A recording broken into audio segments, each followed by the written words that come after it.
Deixa eu compartilhar de novo. Compartilhando. Aí tá o povo aqui do lado.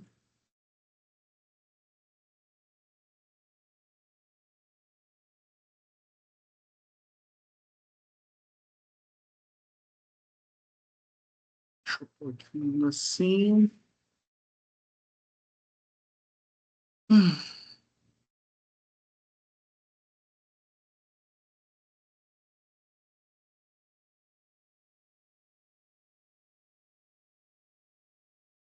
Deixa eu colocar esse negócio. Tem pessoal esperando aqui. Aí eu vou admitindo aqui também. Sejam bem-vindos, meu povo. Só que quando eu ponho na aula, vocês somem, tá? Então vocês não ligam, não. Tá. É. Tinha um jeito de colocar que ficava... Não. Um jeitinho de colocar.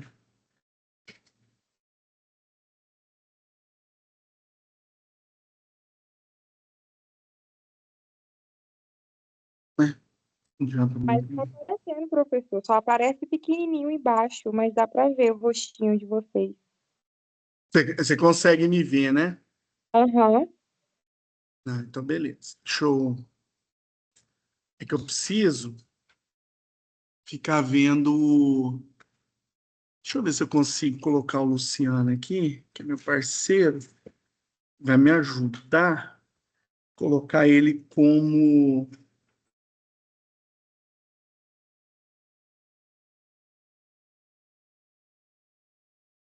Deixa eu ver se agora você consegue, Luciano, admitir o povo para mim. O que você precisa aí? Deixa eu ver. Quando aparecer alguém, entendeu? Porque eu Tá. não quero... Aí você só vai admitindo. Eu coloquei você como um participante. Tá. Ah, agora eu consegui deixar do jeito que eu queria.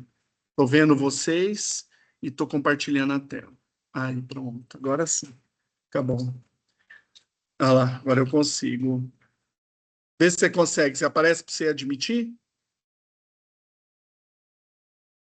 Só acho que só vai aparecer se alguém Não pedir para aparece. entrar, né? Não aparece. Aí se alguém pedir, eu dou um ok aqui. Beleza.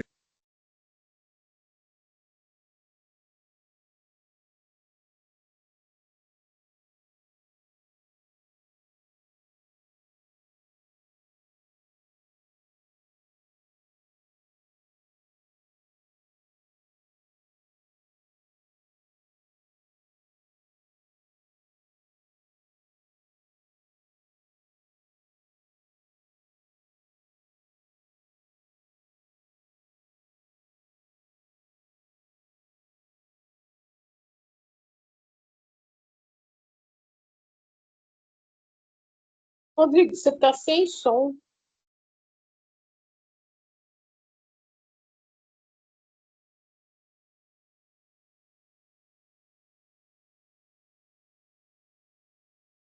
Bom, pessoal, vamos lá. Não, eu estava sem som falando com alguém que estava tentando entrar aqui.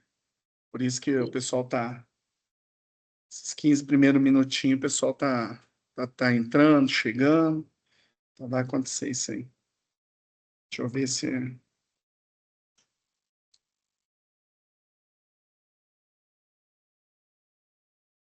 No início mesmo, clica que ele vai admitir. Isso. Não precisa baixar aplicativo, gente. É só entrar online que dá certo.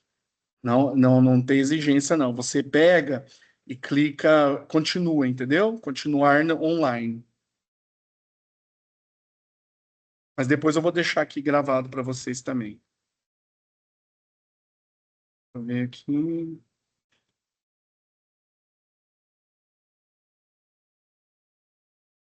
Isso, coloca seu nome. Se você não digitar seu nome, você não entra. Coloca seu nome aí. Entendeu? Coloca o nominho que dá certo. Aí, pessoal, vai. sempre porque o MITS, ele é muito ruim, né? O MITS, ele fica a imagem ruim, fica tudo ruim. Agora ah lá, tem que digitar o nome, ó. Aí, agora foi, o pessoal entendeu agora. Bom, pessoal, vamos lá então. Bora começar. Aí o pessoal vai entrando aí. Primeiro, obrigado, viu, pessoal, vocês estarem aqui hoje, né? Nessa empreita. Essa aula tem um objetivo aí, depois de doação, né? A gente vai doar toda a renda aí dessa aula aí, tá? E o objetivo também é trocar uma ideia, né, com vocês sobre essas canetas emagrecedoras que têm aparecido no mercado e que o dentista vai ter que estar pronto aí para poder entender melhor o seu mecanismo de ação. E agora, né, o cirurgião dentista pode receitar, né, o mundiário, especificamente para a apneia obstrutiva do sono, né? Então, foi autorizado pelo Conselho, né, Federal de Odontologia a receitar o mundiário. E por que a apneia obstrutiva do sono, né?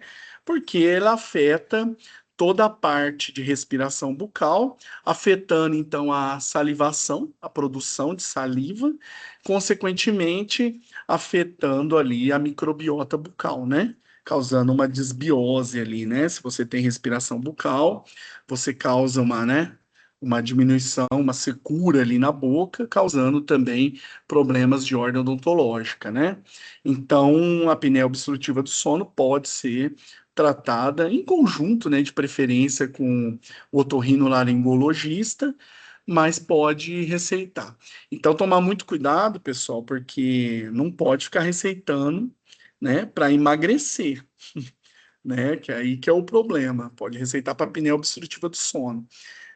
Mas, né, a gente sabe que pode ter algum desvio aí de receita. Então, tomar muito cuidado que a Polícia Federal está em cima disso aí. Então, você tem que estar bem descrito para você poder receitar, então, para o paciente. Está bem focado nisso aí, né? Bom, e falar um pouquinho do eixo intestino-cérebro, né? Esse eixo, eu acho que vocês já devem ter ouvido falar que o intestino é o segundo cérebro do nosso corpo, né? Por que será que ele é o segundo cérebro, né? E tem comunicação com a boca e o intestino. Então, a gente vai falar um pouquinho da comunicação entre bactérias bucais e bactérias intestinais, por meio dos exossomas, né?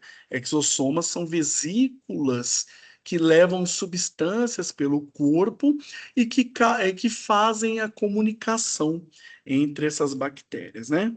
Bom, pessoal, então vamos começar. Meu nome é Rodrigo, acho que a maioria me conhece já, né? Sou cirurgião dentista, sou farmacêutico, meu mestrado é em farmacologia e o meu doutorado é em genética, né? Só área de maluco mesmo, né? Então, estou muito feliz de estar aqui com vocês. Espero que eu possa contribuir com o vosso conhecimento. E ao final, né, a gente é bem um bate-bola, tá? Uma coisa bem dinâmica. E aí no finalzinho a gente deixa uns 10 minutos aí para trocarmos uma ideia. E a gente tem o grupo, né? Eu já montei o grupo lá de forma que a gente possa trocar ideias no grupo ali e consiga enriquecer ainda mais essa discussão. Então, eu fico à disposição de vocês, tá bom? Bom, vamos lá então. Sempre que aperta a barra, fecha o microfone. Bom, vamos falar um pouquinho da microbiota intestinal e entender o que ela tem a ver com a gente, né? Então, a microbiota intestinal, ela tem uma função, uma das funções dela é a produção de metabólitos benéficos ao nosso organismo, né? Um metabólito bem interessante é o butirato, que é um ácido graxo leve, né? Uma gordura, vamos dizer assim, leve, que tem várias funções, né? Por exemplo, ele melhora a resistência à insulina, né? Ele inibe alguns tipos de câncer, ele melhora o colesterol bom. Então, o butirato, ele melhora a eliminação de gorduras. Então, o butirato, ele tem ação antioxidante. Então, ele tem várias ações benéficas que propiciam até a melhora no emagrecimento, a melhora na saúde, né? E só que ele é produzido pela microbiota intestinal na presença de alguns alimentos saudáveis, né? Por exemplo, vamos dizer, fibras. Então, quando você alimenta as bactérias intestinais com fibras, alimentos saudáveis, ele produz mais butirato.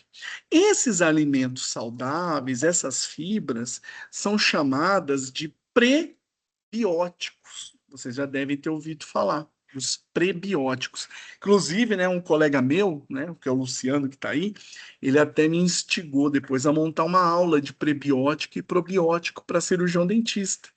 Por quê?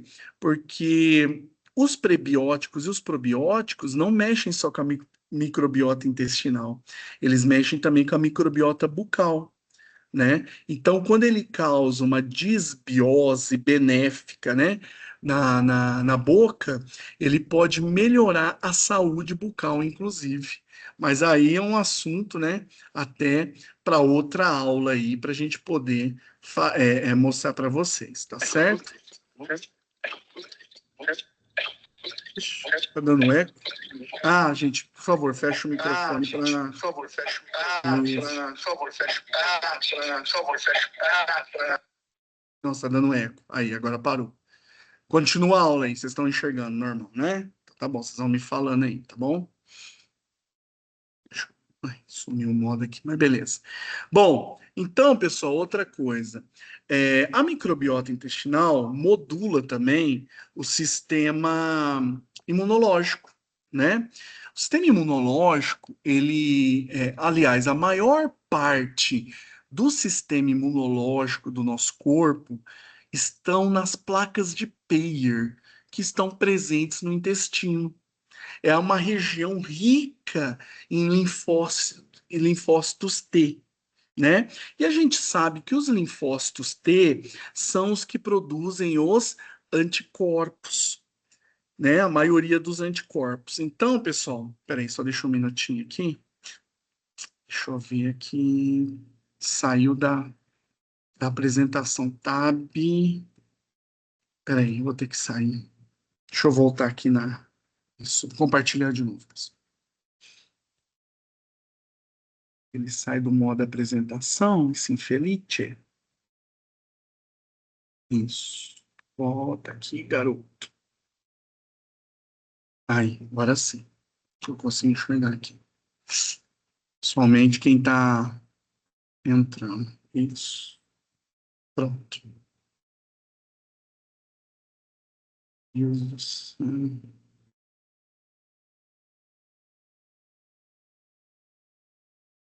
Vocês estão enxergando? Está compartilhando bonitinho? Deixa eu parar de compartilhar. Isso. Parei agora. Tava Estava aparecendo, compartilhando, sim. né? Isso. Agora vai voltar os dois. Isso. Só para. Porque tem gente que entra lá. E aí fica. Tipo, admitir. Aí, pronto. Agora vai ficar certinho.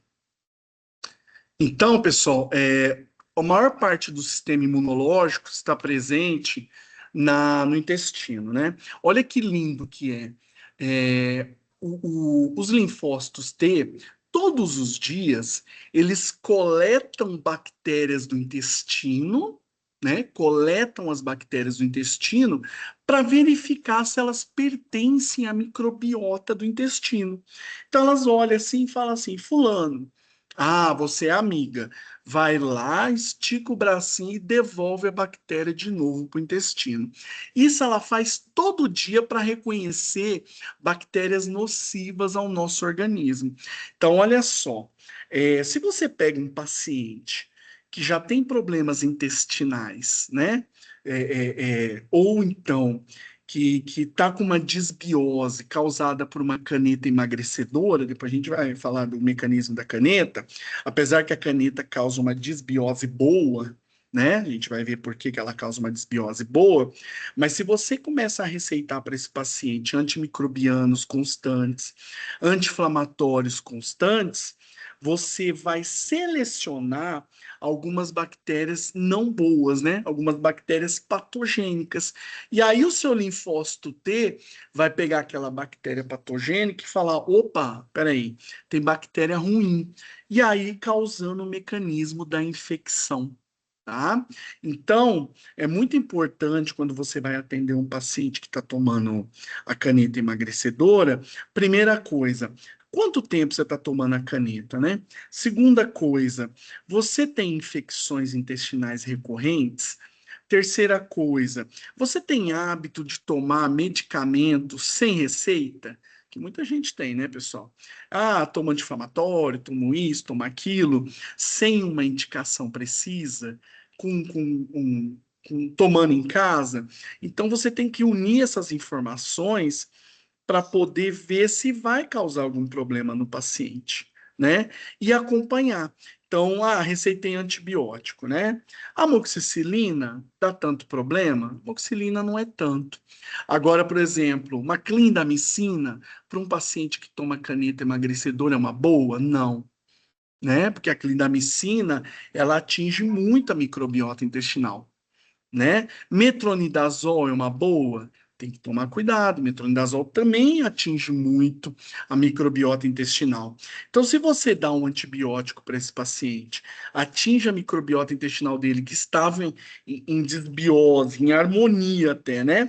Uma desbiose boa, estava lá fazendo todo o processo do emagrecimento, estava eliminando gordura, enfim, estava fazendo o processo correto da caneta, que é isso que a gente espera, a gente vai ver o mecanismo da caneta, então aí você prejudica esse mecanismo. Aí o paciente volta a engordar, por exemplo, né? Aí ele fala, nossa, a caneta não está funcionando mais, não sei o quê. Mas talvez foi porque você receitou um antimicrobiano de maior espectro para a bactéria intestinal e acabou prejudicando o efeito da caneta. E quando é que isso vai voltar ao normal? Só depois de 14 dias, né? Porque são 7 do antibiótico e mais 7 para recuperar aquela microbiota que foi morta pelo antibiótico. Então é importante tomar cuidado. Sorte que a amoxicilina ela pode afetar algumas pessoas, mas na maioria das vezes a amoxicilina não elimina tantas bactérias intestinais. Mas outra pergunta que você tem que fazer também para o paciente, né? Quando você toma antibiótico, você tem diarreia? Você costuma desarranjos, né, intestinais? Sim. Então, esse paciente é mais propício, se ele estiver tomando a caneta, é mais propício a ter um desarranjo intestinal devido ao uso do antimicrobiano. Só que a gente tem que usar. E dos antimicrobianos, quais que seriam os mais indicados, né? A amoxicilina, a azitromicina, ela é gastroirritante. Então, lembre-se, viu? É muito importante lembrar que um dos mecanismos da caneta é retardar, é diminuir a taxa de esvaziamento gástrico. Ou seja, se alguém estiver tomando a caneta, vai saber o que eu estou falando. Você come um negócio, fica mais tempo, né, o alimento ali no seu estômago. Isso é para o quê? Para produzir mais grelina, né? Produzir os hormônios da saciedade, avisar o seu cérebro e diminuir a fome. Esse é o mecanismo da caneta, tá? É um deles, né? O mecanismo da caneta. É você diminuir a taxa. Só que quando você diminui a taxa de esvaziamento gástrico, você aumenta a produção de suco gástrico para tentar dissolver aquele alimento ali também, tá? Então tem que tomar muito cuidado com a azitromicina, porque a azitromicina ela já é gastroirritante. Ela machuca a parede estomacal. Então, sempre tomar. Já a azitromicina é uma vez por dia, né, gente? Então dá para fazer. Sempre tomar a azitromicina logo após a refeição. Por quê? Porque aí, como a taxa está mais devagar, o alimento, vamos dizer, protege ali o estômago da ação da azitromicina. Então, a azitromicina é uma das indicadas, né, para quem está tomando caneta. E vamos supor, se o paciente tem uma doença periodontal, o metronidazol, ele é indicado, né, para bactérias gram-negativas, doença periodontal, mas nós temos outro que é indicado também, que é a tetraciclina, né, que é a vibramicina, os nomes comerciais, doxiciclina, né, que pode ser utilizado nesse paciente também. Então, o metronidazol, ele é uma boa para a doença periodontal, mas ele mata muita bactéria intestinal junto, ele costuma dar desarranjo, né? Então, é interessante para o paciente que tem doença periodontal e esteja tomando caneta emagrecedora, é melhor ele tomar tetraciclina, né, do que tomar o metronidazol. Doxiciclina, vocês lembram, né? Tetraciclina, a doxiciclina, que é a vibramicina mais utilizada, são 200 miligramas de 12 em 12 horas, né? Você pode usar ali 200 miligramas, tá? De 12 em 12 horas durante 7 dias, junto com a azitromicina, por exemplo, que é uma vez por dia. Ambos são bacteriostáticos, né? Então seria melhor usar a azitromicina com a doxiciclina, né? Que são ambos bacteriostáticos ali. Então, olha só, né? Só do cara tomar caneta, você talvez tenha que mudar a terapêutica para não afetar tanto a microbiota intestinal, porque a caneta ela depende também da microbiota intestinal, né? Eles trabalham juntos ali para melhorar a performance do medicamento, perfeito? Bom, e a microbiota intestinal também tem efeitos sobre fármacos, né?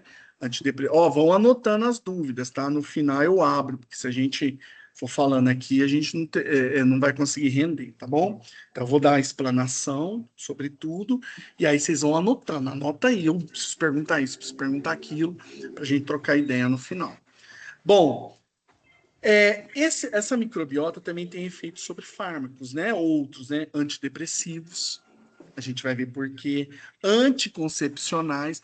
Vocês lembram, né? Nas minhas aulas, eu Já sempre falo. começou, já. Isso, começou aqui já. Então, o anticoncepcional, lembre-se que ele tem um metabolismo enterohepático, né?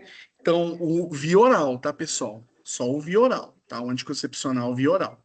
Então, o anticoncepcional via oral, ele primeiro a pessoa toma, né? Depois vai para o estômago, vai para o intestino. No intestino, o anticoncepcional é metabolizado por bactérias intestinais, vai para o fígado, é remetabolizado, vai para o útero, faz o seu efeito contraceptivo, volta para o intestino, volta para o fígado e é eliminado. Então, ele passa pelo intestino, ele é primeiramente metabolizado por bactérias intestinais. Então, quando você receita antimicrobiano para paciente em idade fértil que toma anticoncepcional por via oral, você corre o risco de diminuir essa metabolização intestinal, podendo então diminuir a eficácia do contraceptivo. Aí vocês podem me perguntar, tem algum artigo falando sobre isso? Não, por quê? Porque não tem como fazer. Oi, pessoal, fecha o microfone aí, ó. Acho que tem algum microfone aberto. Pronto, ativei já o mudo aqui. Então, pessoal, tem que tomar cuidado, porque não tem artigo falando sobre isso. É impossível. Porque como é que eu vou pegar algumas mulheres, fazer um trabalho onde eu vou dar antibiótico para algumas e não vou dar antibiótico para outras, falar assim, copulem com vossos cônjuges, né? E aí vamos ver quem vai engravidar. Então, é um trabalho antiético, impossível de ser feito. Agora, em ratas, né, é demonstrado que tem essa interação, né? Então, principalmente com tetraciclina, azitromicina e amoxicilina, né? Então, tomar cuidado e clindamicina, porque pode realmente diminuir a eficácia do anticoncepcional, né? E anti-inflamatórios, né? Que o butirato, como eu falei para vocês, ele é um anti-inflamatório natural também. Então, quando você toma outros anti-inflamatórios, você pode prejudicar a ação desse anti-inflamatório natural e, consequentemente, esse anti-inflamatório natural também prejudicar o anti-inflamatório sintético, né? Então, com o uso de canetas emagrecedoras, é importante tomar cuidado com o anti-inflamatório, principalmente no seguinte, né? Qual que é a interação do anti-inflamatório com a caneta emagrecedora? Eu não falei que a caneta emagrecedora retarda a taxa de esvaziamento gástrico, aumentando a produção de suco gástrico? O que os anti-inflamatórios não esteroidais fazem? Atuam em COX-1, né? Tem os seletivos COX-2, né? Mas os não seletivos, ibuprofeno, diclofenaco, né? Naproxeno, esses anti-inflamatórios muito utilizados, cetoprofeno, que são muito utilizados por nós, eles tiram a proteção a COX-1 do estômago. Então, se eu estou sob uso, né? Se eu estou sob uso de caneta emagrecedora, e a caneta emagrecedora aumenta a minha produção de suco gástrico, e eu tomo um anti-inflamatório não seletivo e tira a proteção do estômago, consequentemente vai acontecer o quê? Esse suco gástrico vai atacar a parede do meu estômago. Então, quando eu uso anti-inflamatório em pacientes que estão tomando caneta, eu aumento o risco de gastrite, eu aumento o risco de queimação, eu aumento o risco de úlcera em paciente que já tenha gastrite, né? Até quem tem gastrite e úlcera tem que tomar cuidado com as canetas emagrecedoras, porque vai aumentar a queimação e azia. Então, num paciente que esteja tomando caneta emagrecedora, qual anti-inflamatório tem que optar? Seletivos COX-2, por exemplo, nimesulida, seletiva COX-2, celecoxib, seletivo COX-2, né? Etoricoxib, seletivo COX-2, que é a Aracoxib celebra. Então, eu tenho que optar por anti-inflamatórios seletivos COX-2. A nimesulida aí é uma excelente opção pelo seu custo-benefício, tá certo? Então, tomar cuidado com que tem aumento da produção do suco gástrico, né? E outra coisa interessante, né, que é a comunicação por exossomas, é o seguinte, olha só, o que eu li esses dias no artigo, e um pessoal aqui de São José do Rio Preto está trabalhando, né, com exossomas no câncer de colo, de intestino, de cólon, né, no câncer de cólon intestinal. O câncer de cólon intestinal, o que eles descobriram? Ele pode ser malignizado por ação de bactérias bucais. Olha que louco isso, né? Então, o Fusobacterium nucleatum, que é uma bactéria presente na nossa cavidade bucal, ela manda, quando ela sofre uma disbiose, ou seja, quando o paciente tem uma gengivite ou uma doença periodontal mais avançada, ela sofre uma disbiose e manda comunicação por exossomas, né, que tem a quantidade de proteínas nesse exossoma pela circulação sanguínea, para as Fusobacterium nucleato do intestino. E aí, se o paciente, porventura, tem um pólipo, né, ele tenha já algum sinal, algum tumorzinho lá, pode malignizar por causa da doença periodontal. Então, é muito importante que em pacientes que, que já tenham tido câncer coloretal, que tem histórico na família de câncer coloretal, é muito importante que esse paciente ele tenha uma saúde bucal adequada, tá? Que ele tenha uma saúde bucal muito adequada. Por quê? Porque as bactérias bucais, por meio dos exossomas, podem enviar informações para ativar alguns genes, que é o VEGF, né, que é o Vascular Endothelial Growth Factor, e o ROC, que é o de metástase, do câncer coloretal causado por estimulação das bactérias intestinais. Então, olha só que doido, né? Isso aí é uma coisa bem nova, recente que eles descobriram. Então, para vocês verem como é importante, aí numa próxima aula a gente falar de probiótico e prebiótico, que o próprio prebiótico e probiótico pode manter o paciente sem recidiva de câncer coloretal pela alteração da microbiota bucal. Tá? Então, vocês guardem essa informação aí que é bem bacana. Vamos lá. E o eixo intestino-cérebro, né, pessoal? Ele é muito importante porque nós temos aí vários neurotransmissores que são produzidos no intestino que agem no cérebro, né? Eu vou falar deles aí, eu só estou dando um spoiler aqui. Então, olha só, vocês já ouviram falar aquela frase famosa, fala assim: "Nossa, eu comi determinada coisa e fiquei feliz". É verdade, você fica feliz de comer algumas coisas, né? Ah, aquela lasanha bolonhesa deliciosa, né? Me deixou feliz? Sim, porque de repente você produziu neurotransmissores lá no intestino que fizeram ação cerebral.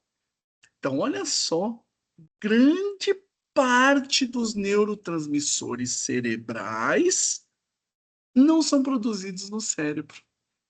São produzidos no intestino por neurônios e por ação de bactérias intestinais. Isso é lindo, pessoal. Então, quando você toma uma caneta emagrecedora, olha só, hein? Pega aí. Quando você toma, por exemplo, o Mundial, né, que o pessoal, a tirzepatida, que o pessoal está tomando muito, e a tirzepatida por meio do GLP-1, né, que é o glucagon peptide-like 1, a gente vai falar dele também, ele causa uma disbiose bacteriana boa no intestino e as bactérias benéficas se multiplicam, né? As bifidobactérias, né? Que são boas, começam a se multiplicar. Elas começam a produzir mais hormônios, mais neurotransmissores que vão deixar você feliz. Por isso que quando geralmente você emagrece, mesmo sem caneta ou com caneta, você faz exercício, emagrece, você se sente cada vez mais disposto. E não é porque você está só emagrecendo. Ah, tô perdendo peso, tô ficando mais leve. Não só por isso, a autoestima também. Mas porque o seu intestino está produzindo mais neurotransmissores benéficos, mais hormônios benéficos. Então, realmente, esses neurotransmissores estão agindo nas suas vias nigroestriatais, né, nas suas vias mesolímbicas. Então, está agindo ali nas quatro principais, na túbero-infundibular, nas quatro principais vias cerebrais e deixando você realmente mais feliz. E o Mundial está fazendo isso, galera. Porque ele realmente, a tirzepatida, ela é muito mais potente que as suas irmãs, né? Que a liraglutida, a semaglutida, o Ozempic, Saxenda. Então, realmente, ela faz com que aumente muito a produção de neurotransmissores, tá? Então, mas vocês vão ver quais são, né?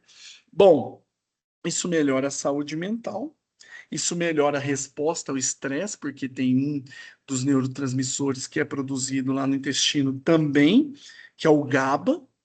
E eu sempre, nas minhas aulas, falava do GABA, porque os benzodiazepínicos, olha só isso, hein? Guarda isso também. O diazepam, o midazolam, o clonazepam, que é o Rivotril, todos esses, eles têm ação onde? No GABA, no ácido gama-aminobutírico. Eles só reforçam a ação do GABA, que é um ansiolítico natural. E esse GABA, ele também, além de ser produzido no cérebro, claro, ele também é produzido no intestino.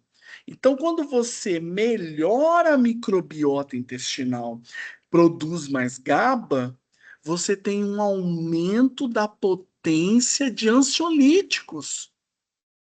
Olha que incrível, né? Então você consegue melhorar também a ação do fármaco que está sendo usado para ansiedade.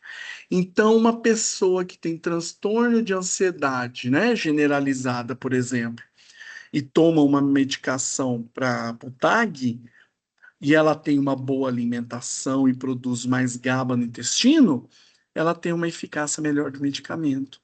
Então, se essa pessoa comer muito mal, e matar essas bactérias ou tomar anti-inflamatórios constantemente, ou tomar antimicrobianos constantemente, ela tem uma diminuição dessa população bacteriana, ela tem uma diminuição de GABA. Então, se ela tem uma diminuição de GABA também, o que que acontece? Ela tem uma perda da eficácia do tratamento. Aí ela vai no médico, o médico fala, vamos trocar, e começa a cada vez aumentar a dose do fármaco ou trocar esse medicamento. Então, a pessoa vive numa gangorra emocional, tá? E é isso que eu falei, da eficácia desses certos fármacos aí, né? Antidepressivos também, mesma coisa. Vamos lá.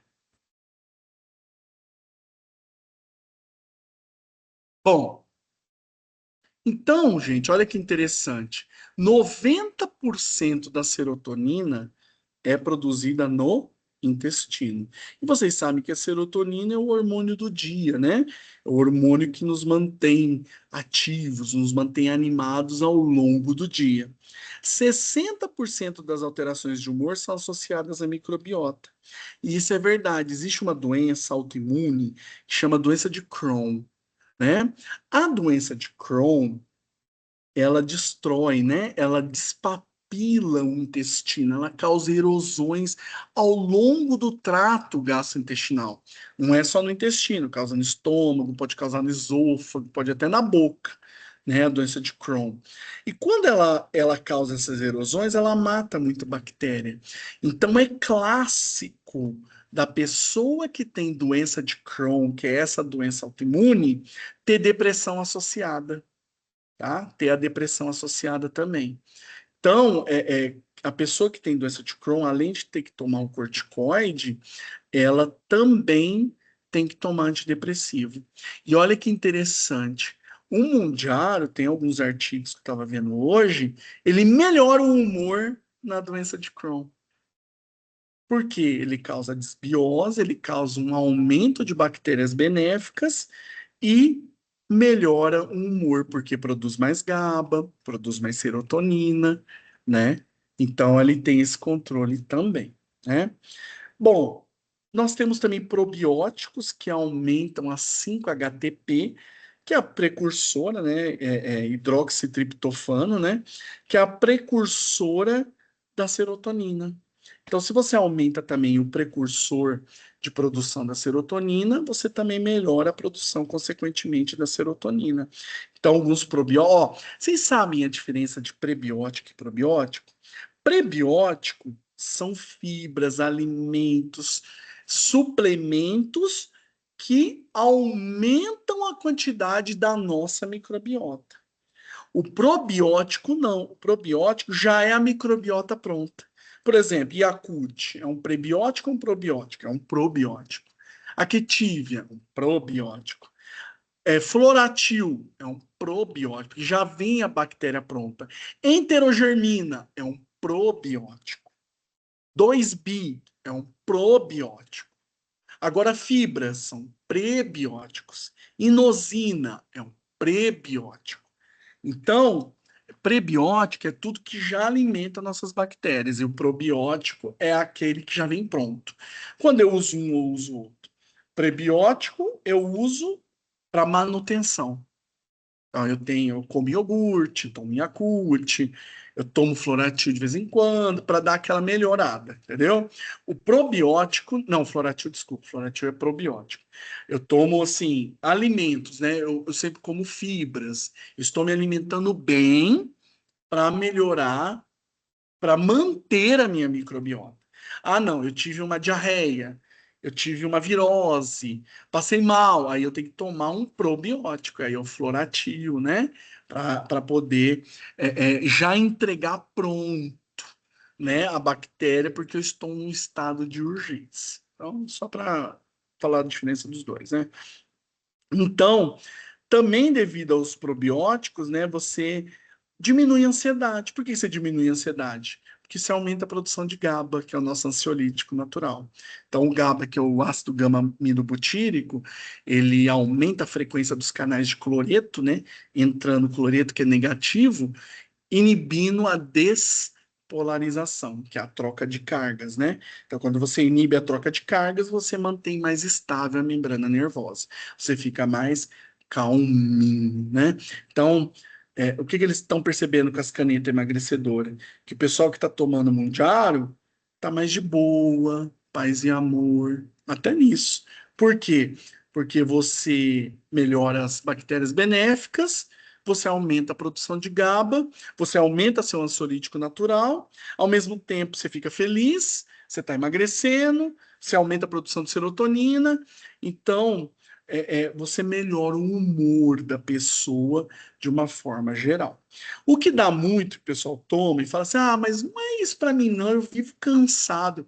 É porque a pessoa esquece de comer. Simples. Se você não come, você não tem glicose. Se você não tem glicose, você não tem ciclo de Krebs. Não tem ciclo de Krebs, você não tem ATP. Então, na verdade, a pessoa esquece de comer, porque o mundial tira a fome por causa do GLP-1, por causa da grelina, por causa dos hormônios da saciedade, por causa da taxa de esvaziamento gástrico. Então, a pessoa ela tem que se policiar para fazer refeições mais saudáveis, até porque você não vai tomar mundial o resto da vida, né?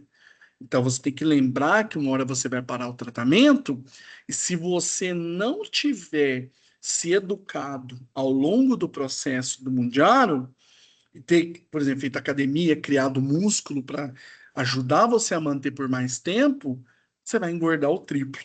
Porque vai dar o efeito rebote, você vai comer igual um Tiranossauro Rex. Então é muito importante lembrar que o Mundial é maravilhoso, nossa, droga, né, tal. Mas se você não se educar ao longo, já era, né? Que é a chance de você aproveitar, fazer um esporte, né? Fazer alguma coisa assim para poder realmente se educar, né? Alimentarmente, senão não adianta nada. Bom, então as canetas emagrecedoras, de forma geral, né? Eu pus a tirzepatida, mas todas têm efeito ou no GLP-1 ou no DPP-4, que o DPP-4 é um peptídeo que inibe a, o GLP-1. Então, quando você toma DPP-4, você aumenta GLP-1 indiretamente. Essas canetas novas, semaglutida, liraglutida e a tirzepatida em especial, elas agem no aumento da GLP-1. Por isso que elas são tão boas. E a tirzepatida é muito, né? Então, ela aumenta muito o GLP-1. A gente vai ver a função do GLP-1. Então, no final, retarda o esvaziamento gástrico, melhora a ação da insulina também, né? Reduz a ingestão calórica, elimina mais caloria, diminui a absorção de gorduras e altera o trânsito intestinal. Realmente, quem toma tirzepatida percebe que vai menos no banheiro, né? Aí vocês podem falar, mas não é pior? Não, porque você come menos. Então acaba diminuindo a motilidade intestinal, né? Então, mas isso, olha só, é, é, tudo isso altera o ecossistema microbiano, ou seja, elimina bactérias patogênicas e aumenta as bactérias benéficas que produzem o butirato que eu falei para vocês, né? Então isso causa um emagrecimento mesmo, né? E às vezes rápido no início, né? Mas depois o organismo vai tentando se adaptar, né? Bom, então quando você tem uma diminuição da ingestão alimentar, olha só que você tem menos alimentação de carboidratos, então menos bactérias produtoras de gordura. Você produz menos gordura. Você produz o butirato, que é uma gordura saudável, mas você para de produzir gorduras ruins, né? Quando você aumenta o GLP-1, que é o glucagon-like peptídeo, é o peptídeo parecido com o glucagon, vocês lembram que o glucagon, ele quebra a glicose, né? E tira e joga para o sangue. Mas quando você tem o GLP que não faz isso, ele não aumenta a glicemia, claro, é o contrário, ele é usado para diabético, né?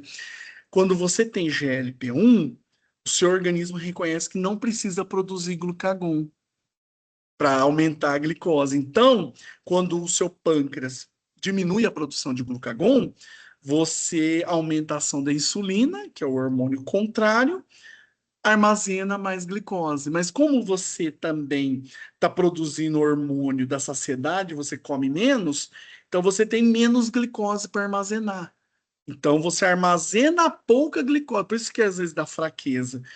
E tem que tomar muito cuidado, pessoal, quando o paciente é diabético e toma outros medicamentos para diabetes. Porque o risco de hipoglicemia é grande. Tem que tomar muito cuidado, porque você toma outro medicamento, diminui a glicemia, toma a tirzepatida, o Mounjaro, o GLP-1 aumenta, diminui o glucagon, a insulina aumenta a potência, você tem uma potencialização muito grande.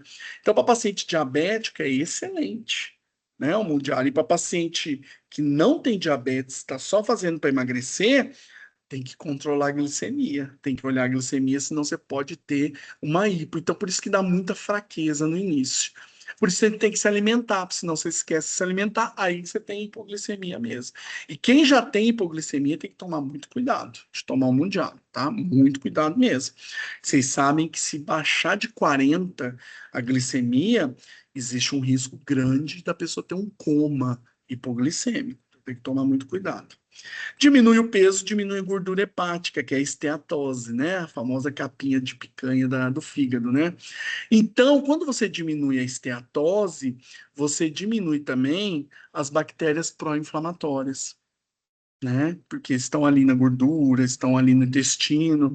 Então, você diminui inflamação hepática e diminui consequência da gordura hepática. E a constipação por retardo de esvaziamento, como o alimento fica mais tempo no estômago e no intestino, aí o organismo dá uma parada ali do peristaltismo intestinal, você aumenta algumas bactérias, né?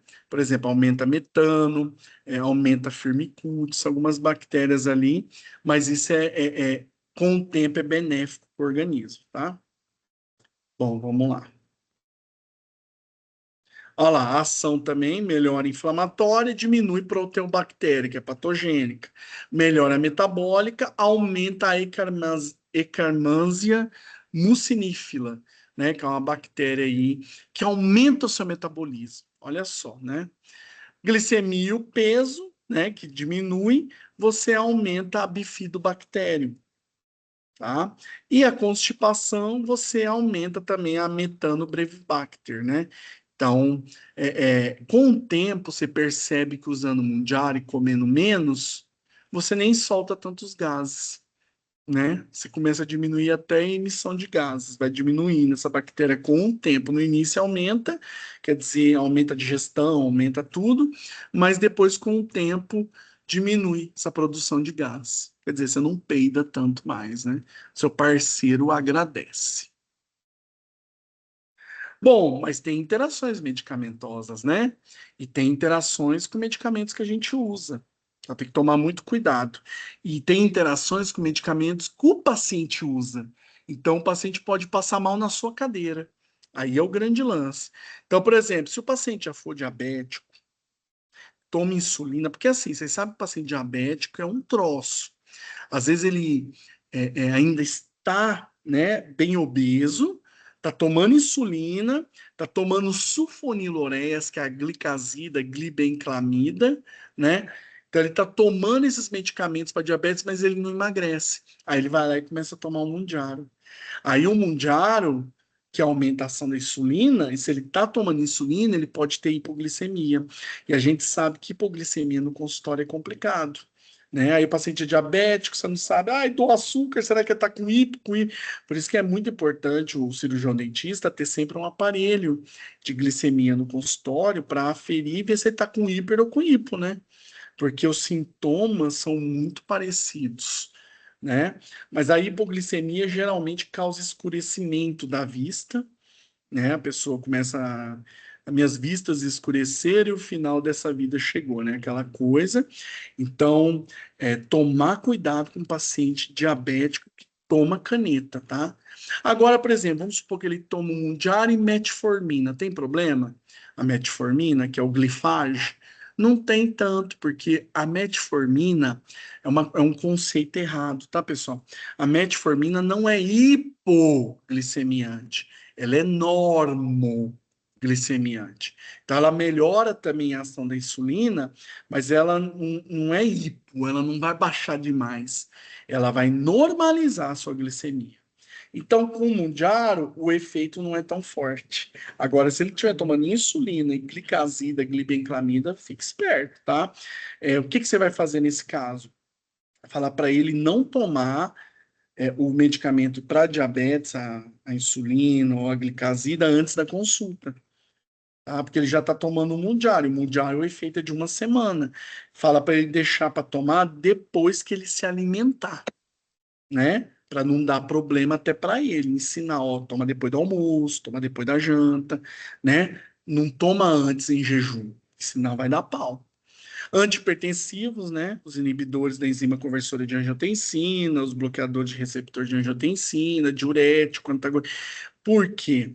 Porque como diminui a glicemia, como diminui a gordura, também, vamos dizer assim, você tem um efeito de vasodilatação, consequentemente. Então, se o paciente é hipertenso e toma antihipertensivo, mistura Mounjaro, e com esses medicamentos aí, losartana, olmesartana, hidroclorotiazida, né, espirulactona, ou seja, toma medicamentos ou diuréticos ou antihipertensivos, tomar muito cuidado com hipotensão, tá? Um medicamento que tem interação com o Mounjaro, parece besteira, mas é o Viagra, é a Tadalafila. Então, e olha só, uma coisa leva a outra, né? Às vezes a pessoa tá lá, tava chateada, tava acima do peso, aí começou a tomar o Mounjaro, começou a emagrecer, começou a ficar gostosão ou gostosona, né? E aí, agora que eu tô, né, no crime, vamos dizer assim, vai lá e mete uma Tadalafila junto. E aí, meu amigo, a chance de dar uma hipotensão e passar mal é muito grande. Então, cuidado, quem estiver tomando Mounjaro, naturalmente as coisas vão ficar boas ou firmes, né? Se vocês me entendem. Então, cuidado de tomar Tadalafila junto, viu? Pode dar um BOzão aí. Anticoagulantes, ele aumenta a ação do anticoagulante. Então, se estiver tomando aí principalmente varfarina, tá? Princípio ativo a varfarina, né? Cuidado ao tomar Mounjaro. Pode aumentar e a pessoa pode ter um quadro hemorrágico. E para o dentista isso é importante? Muito, né? Aí você vai lá fazer uma extração, fazer um implante, fazer um procedimento que envolva sangue. Num paciente que já toma anticoagulante e resolveu tomar medicamento aí, um Mounjaro, você vai ter um sangramento importante durante o procedimento.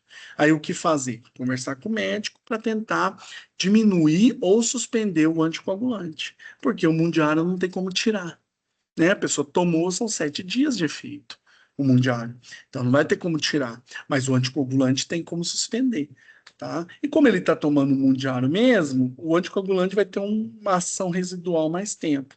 Então é questão de conversar com o médico para você poder fazer cirurgia nesse paciente, tá? Cuidado, pode dar uma hemorragia no consultório.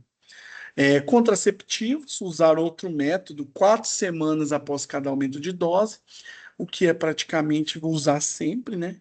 Porque assim, olha só, você está tomando lá um anticoncepcional via oral. E aí a tirzepatida, como ela mexe com a bactéria intestinal, ela mexe com metabolização de anticoncepcional via oral.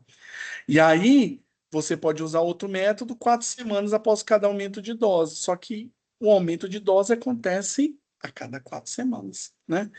Pelo menos na teoria, né? Você começa com 2,5, né, de tirzepatida, passou um mês, você vai para 5, passou um mês, você vai para 7,5. Então, quer dizer, enquanto você estiver usando Mounjaro, é bom usar camiseta. Eu acho que vocês estão vendo aí, né? Os filhos do Mounjaro, né? Então, como ela mexe com a desbiose, mexe com o intestino, tem muita mulher que tomava anticoncepcional a vida inteira e está embuchando agora por causa do Mounjaro. Fora que, como o Mounjaro aumenta a ação da insulina, melhora a resistência à insulina, melhora a ovulação. Porque quando a insulina não faz efeito sobre o útero, né? A insulina jogar a glicose dentro do útero, porque o que a insulina faz? Ela armazena a glicose. Então, quando a insulina armazena a glicose dentro do útero, dá mais energia para o útero, melhora a ovulação. Quando a mulher é diabética, tem resistência à insulina, piora a performance, porque piora a glicose, o aproveitamento de açúcar pelo útero, então não tem a ovulação tão boa, podendo ter ovário policístico. Por isso que metformina é utilizada em ovário policístico, porque a metformina aumenta a ação da insulina no útero, que diminui o cisto e aumenta a ovulação. Agora, a tirzepatida faz isso 30 vezes mais que a metformina. Então, você vai ter uma ação excelente da insulina sobre o útero, uma excelente ovulação, e depois de 9 meses você vê o resultado, né? Se for menino, você coloca o nome de Mounjaro. Se for menina, você coloca o nome de tirzepatida. Olha que nome bonito para colocar numa menina, né? Aí você, depois ela te pergunta por que que ela chama tirzepatida, tá? Bom, antidepressivos, né? Eu falei, melhora a produção de serotonina, então você melhora até a eficácia do antidepressivo, né? Agora, antipsicótico que é um problema. Porque o que é a psicose, né? É um aumento de dopamina na via nigroestriatal, uma das vias causando alucinação.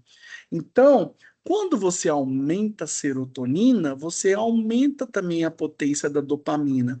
Então, pessoas que têm esquizofrenia, transtorno bipolar, apesar que o transtorno bipolar é até bom, equilibra, mas que tenham mania, psicoses, né, excitatórias, pode aumentar, pode aumentar a psicose.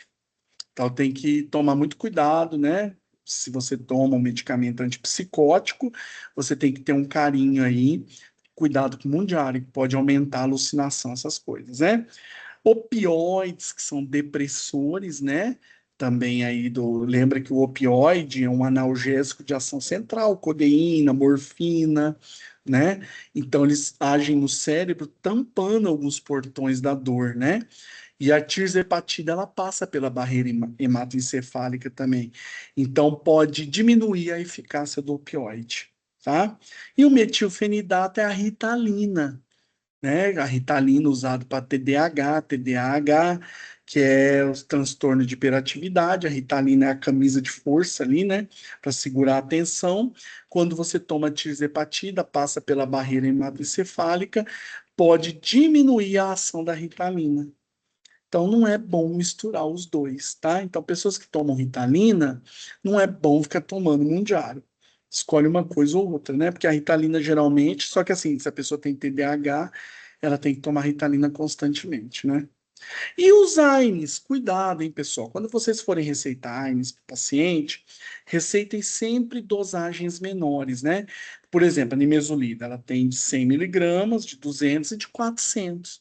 Se você receitar uma nimesulida de 400, né? A chance de dar uma interação é maior, apesar que a nimesulida é seletiva COX-2, então até diminui. Mas o diclofenaco é grande acontecer, o ibuprofeno é grande a chance de acontecer o de 600 miligramas, porque lembra que os AINES tiram a proteção do estômago, né? Os não seletivos. A GLP-1 mantém por mais tempo o alimento no estômago, aumentando a produção de suco gástrico. Então, a chance de ter gastrite e náusea incapacitante é grande. Então, até no paciente que toma tirzepatida, a nimesulida 100 miligramas não dá 400, né? Dá de 100 miligramas, ela é mais indicada. E o corticoide também é indicado, só que em dose única, tá? Porque o corticoide, se você der 2, 3, 4 doses, ele também pode causar esse efeito de náusea, de gastrite no paciente que toma Mundial, certo? Então, aqui as interações com os neurofármacos, né? Aqui, ó, a tirzepatida, por manter mais tempo o alimento, prejudica a absorção. Então, o retardo gástrico, né, retardo de absorção desses fármacos, aumenta o tempo máximo desses inibidores seletivos da recaptação da serotonina, que são os ISRS, tá?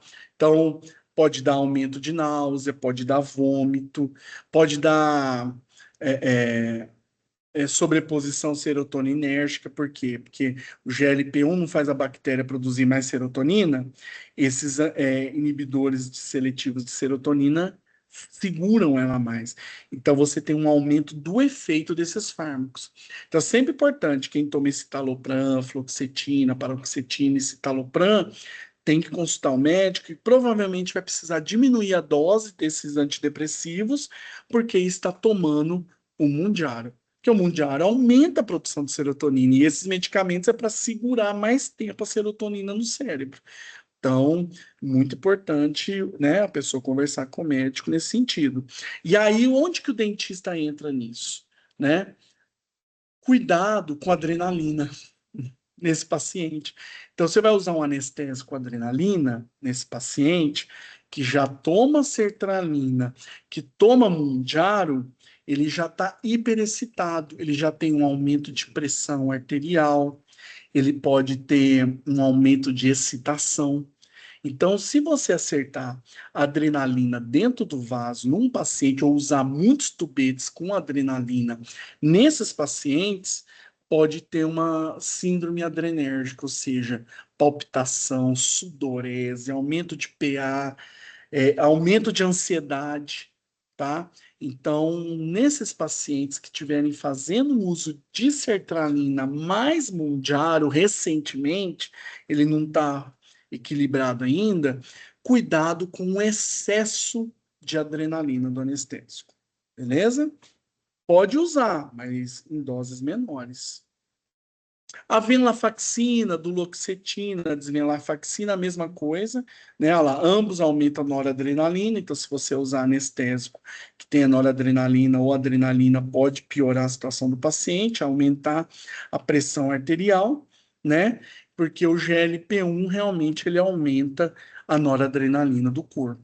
Então, cuidado, é a mesma recomendação. Esses aqui são os inibidores da recaptação da noradrenalina e os inibidores da recaptação da noradrenalina e serotonina, tá? Esse aqui, ele é mais perigoso que o outro, ó. Esse aqui é mais leve a interação. Esse, por que que ele é mais pesado? Porque aqui ele mexe só com serotonina.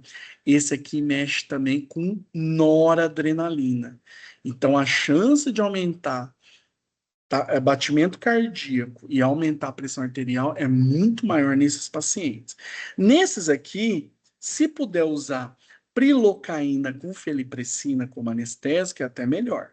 Ah, mas vou fazer uma cirurgia. Então, usa de 2 a 3 tubetes no máximo com adrenalina.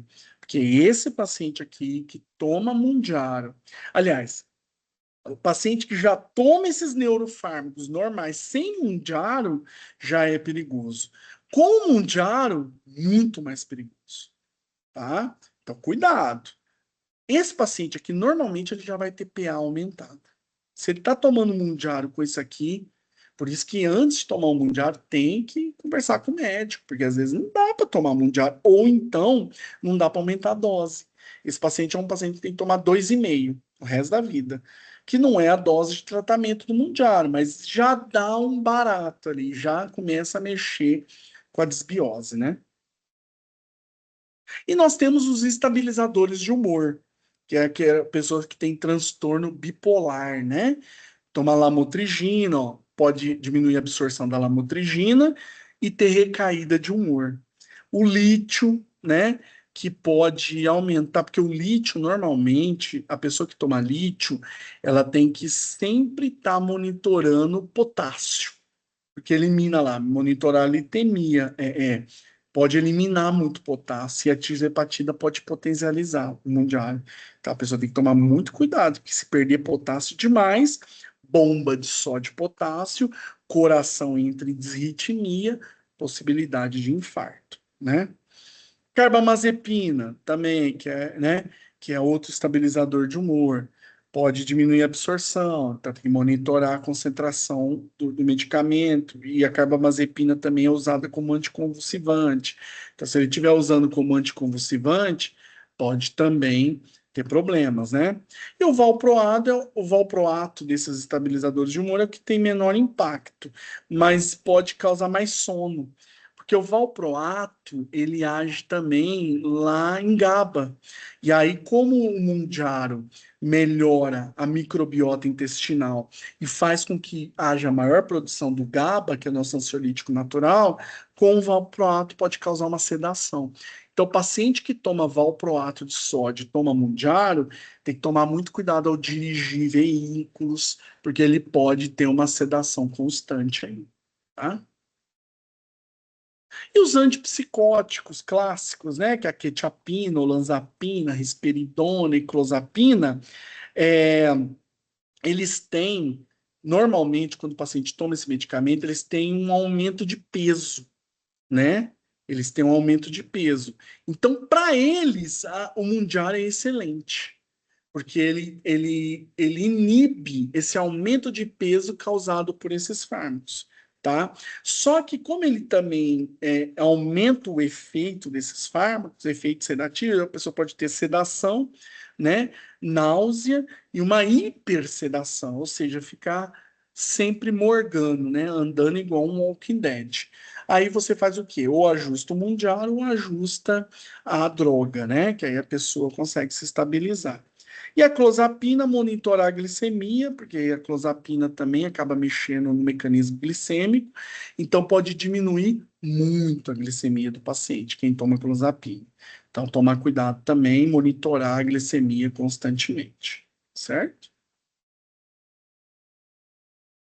Então, o GLP-1, pessoal, aqui um resumão dele, que é o glucagon-like peptide, olha o tanto de coisa que ele faz, ó. Estimula a secreção de insulina pelo pâncreas, porque diminui o glucagon, né? Supressão da secreção de glucagon, então você diminui a glicemia de forma drástica, o glucagon ele vai, tira a glicose do músculo e do fígado e joga no sangue, ao contrário da insulina. Aumenta as massas de células beta produtoras de insulina, por isso que a pessoa tem que monitorar também a função pancreática, né? Quem toma Mounjaro, tirzepatida. Por quê? Porque a tirzepatida, como ela aumenta a massa de células betas, se a pessoa já tiver propensão a ter pancreatite ou tumor de pâncreas, pode aumentar essa chance também, tá? Então, se você tem na família, isso é importante orientar seus pacientes, né? Se você tem na família alguém que já teve pancreatite ou tumor pancreático, o Mounjaro não é indicado, não, porque ele força mais o fígado, ou força mais o pâncreas e pode também gerar essa doença, tá?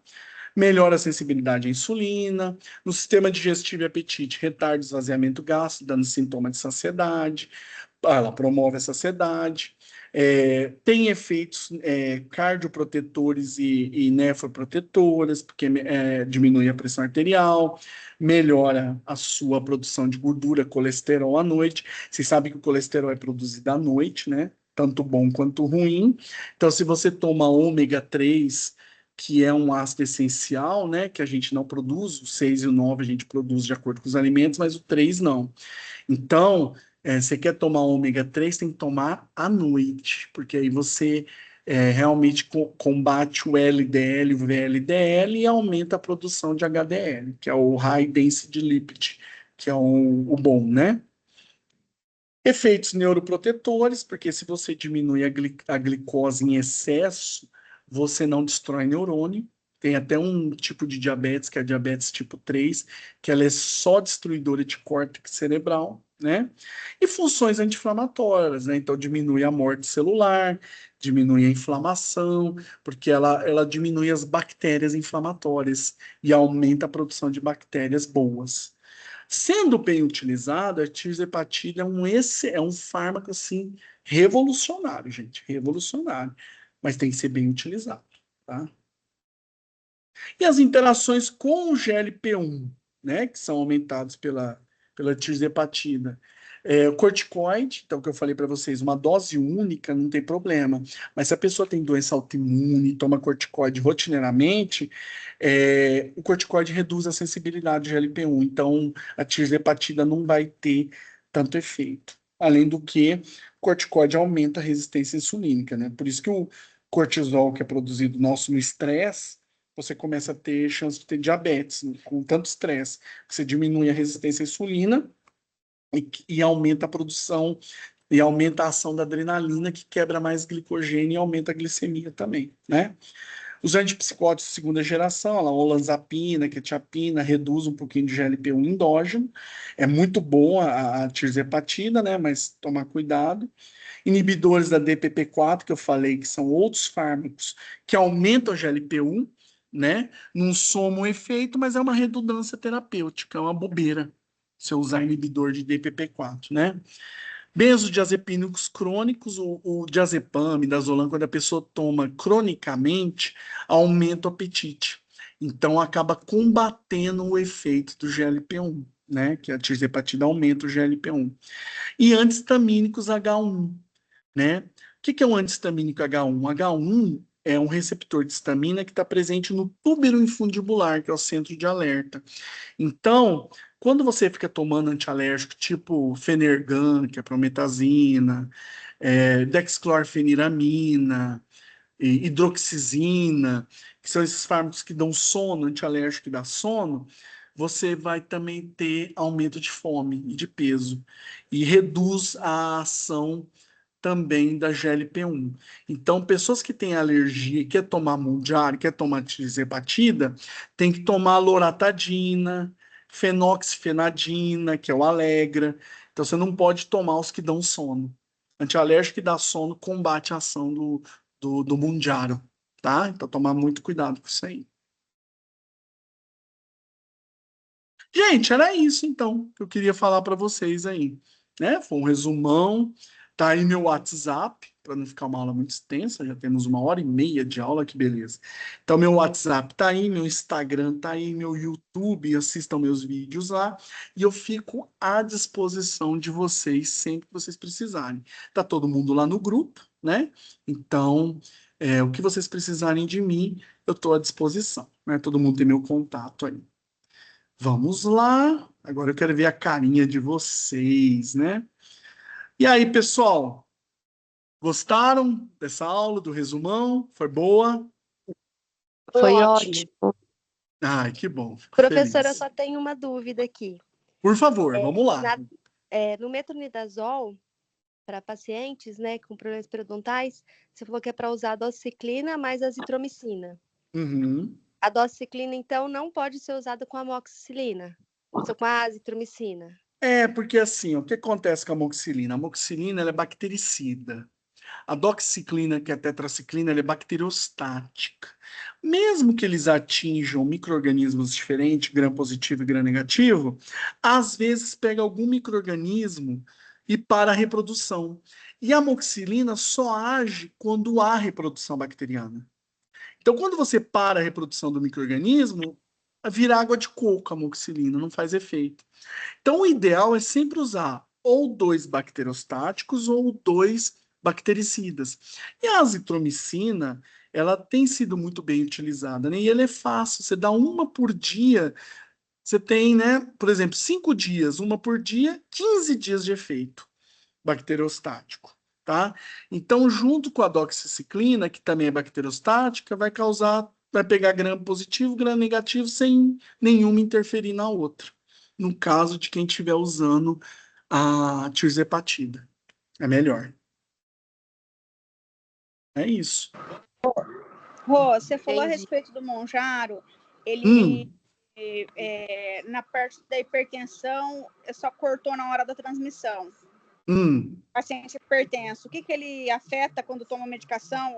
É o seguinte, como o Mounjaro diminui seu perfil lipídico, faz você emagrecer, também e diminui a resistência à insulina, o que acontece? Também diminui a resistência vascular.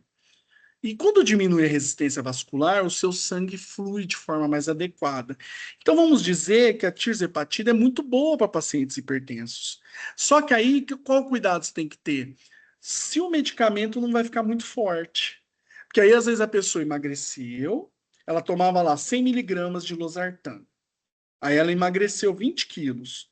Os 100 miligramas com o Mounjaro, com a perda de peso, os 100 miligramas vão ficar muito forte.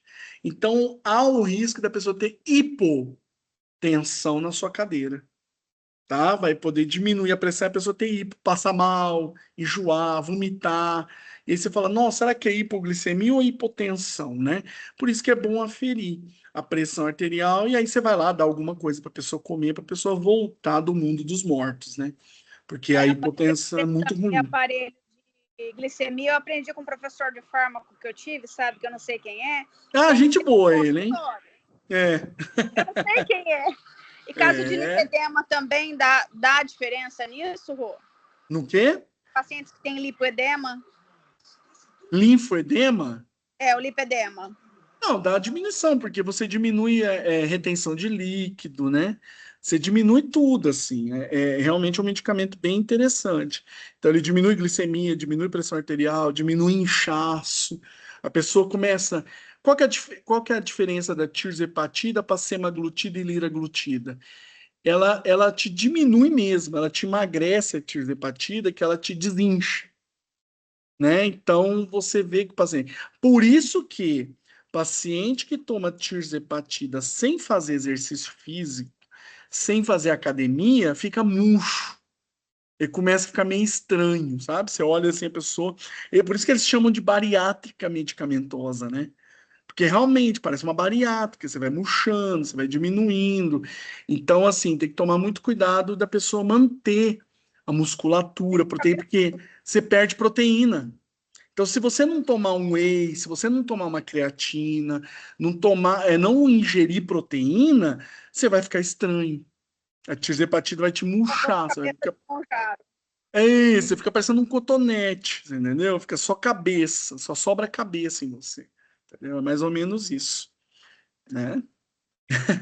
O professor, Oi. eu tenho uma dúvida a respeito do clavulin.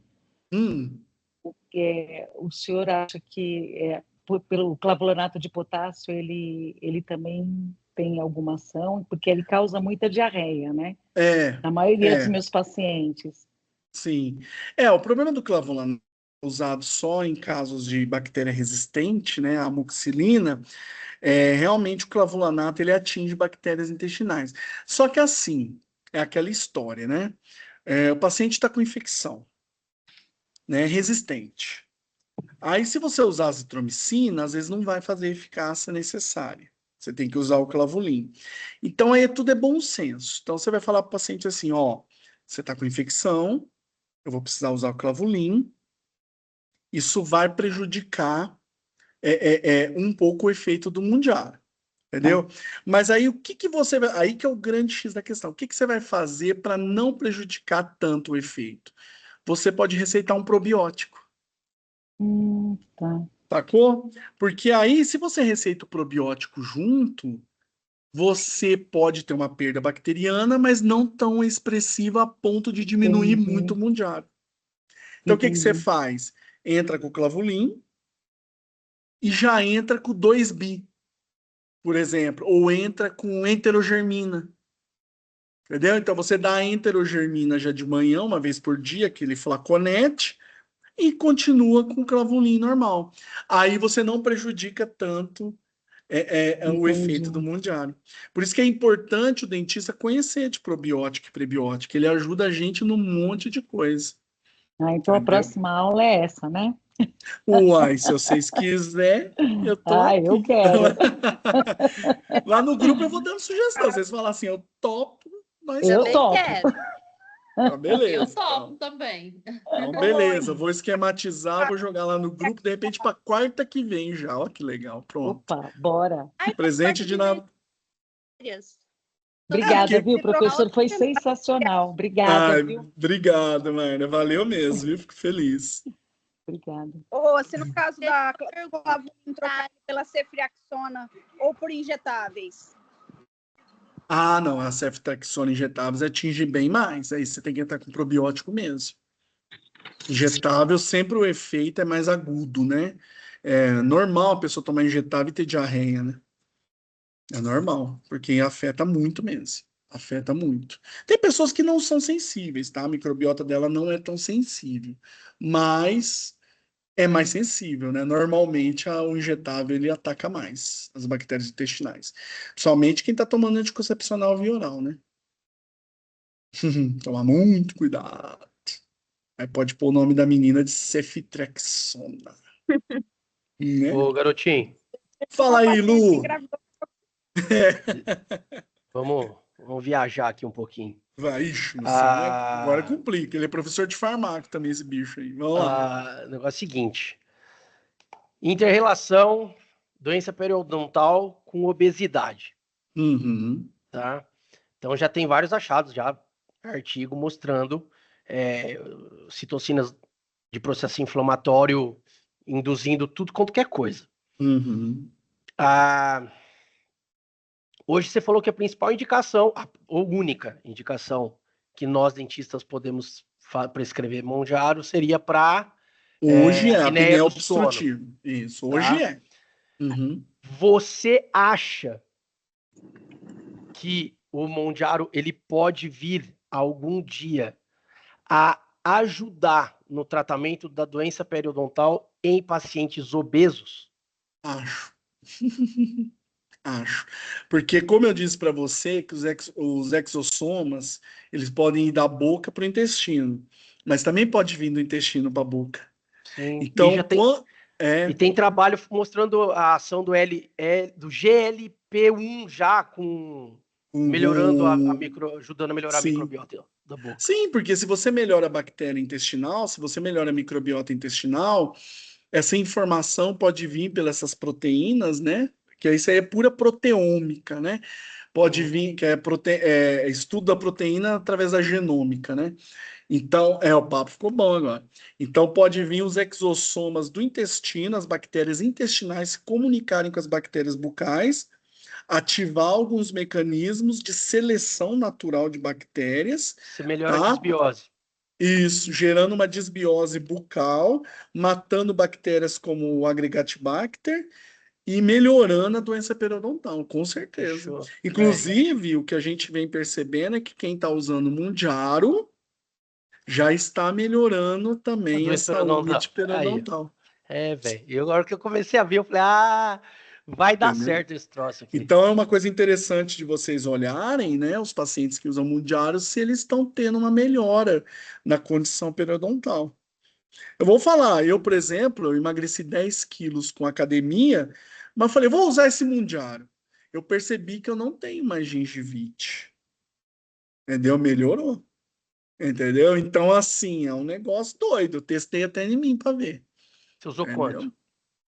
Eu uso agora 5. Estou usando 5. 5. Tá. Entendeu? Então, já emagreci mais 8. Então, assim, é um negócio incrível mesmo, sabe? Você tem que lembrar de comer, né? Senão você fica meio fraco. Não, mas fechou. O bicho é brabo. As minhas ideias também já... não, isso aí vai dar um trabalho legal, viu, Lu? Vai dar um trabalho legal, isso aí. Se a gente começar a estudar isso aí. Por que é outra coisa também? O que acontece? A gente tem conhecimento também que o paciente como eu faço implante também, o paciente que é paciente de portador de doença periodontal, para ele evoluir e desenvolver doença periimplantar, também é um tapa. Não dá. Então, às vezes, para você controlar a doença periimplantar, ou a possibilidade da instalação de uma doença periimplantar em um paciente que já era portador de doença periodontal, você agregar o tratamento do Monjaro junto com isso para ele, pode ser algo lá na frente que extrapole a principal indicação hoje, que seria para a apneia obstrutiva do sono. Não, eu vou te falar mais, tá? Como você diminui o perfil lipídico e melhora a circulação sanguínea de uma forma geral, você pode melhorar a circulação óssea, que é tão difícil. Melhorando até a integração melhoraria. Exato. Melhorando a circulação óssea, melhora a ação de osteoblasto, meu amigo. E aí, pode dar até uma melhora na osteointegração e até em casos, olha só, de enxerto ósseo, né? Que você precisa que pegue ali melhor. Isso aí nós vamos voltar a conversar depois com essas coisas em off. Ixi, velho, esse Monjaro vai dar muito o que falar. Tô dentro dessa conversa, pode chamar junto que eu já gostei. Opa, professor, bora, por isso só que mais uma mantenha-se no dúvida, grupo deixa eu lá. voltar. Isso aí a gente vai viajar muito ainda com isso aí. Que bom, que bom. Deixa eu te perguntar uma coisa. Geralmente, quando você vai fazer sedação, você pede 8 horas de jejum, né? Para, sei lá, midazolam ou alguma outra medicação. E daí, com essa história do alimento residual, como que funciona? Porque teve uma paciente minha que ela teve um abscesso gigante, isso o ano passado, e ela foi para o hospital, tal. Ela veio agora para fazer implante, mas na época eu não a conhecia. E ela teve uma situação que ela ia ter que ser operada, só que os médicos estavam assim, porque ela estava com esse alimento residual. Como que a gente deve proceder? Realmente, o Mondiaro ele retarda o esvaziamento gástrico, né? Então, num paciente que toma Mondiaro, 8 horas de jejum às vezes não é suficiente. Entendeu? Você vai ter que aumentar para 10, 12. Mas aí 10, tem que tomar 12. cuidado, porque mas aí você tem que também entender o que ele comeu, né? Então, o que eu faria, né, na situação clínica? Eu vou falar para ele assim: olha, a gente vai fazer sua cirurgia terça-feira que vem. Eu quero que no dia anterior você mantenha uma alimentação leve. Você entendeu? Uma alimentação mais leve. E fique 8 horas de jejum. Então não é comer uma leitoa e ficar 8 horas de jejum, porque a leitoa vai ficar 15, né, no estômago dele. Mas sim comer frutas, saladas, coisas leves, porque uma fruta, uma salada ali parada não vai fazer o mesmo prejuízo que uma leitoa. Então eu faria, entendeu? Então eu combinaria com ele, ó, no dia anterior à cirurgia, que eu vou precisar te sedar, você tem que ficar 8 horas de jejum antes de vir. Entretanto, a sua alimentação, como você toma Mondiaro, a sua alimentação tem que ser saudável no dia anterior. Porque aí ficar lá uns pedacinhos de alface, de brócolis, as coisas, não vai alterar o teu procedimento. Tá ótimo. Obrigada. Aqui no consultório eu tenho um anestesista que faz para mim, que é o doutor Edino. Ele é casado com uma nutróloga. O que ele orienta? A tomar sopa um dia antes, caldos, para poder... Ele falou, porque como ele disse hoje, a gente não sabe quem está tomando, quem não está tomando. Exato.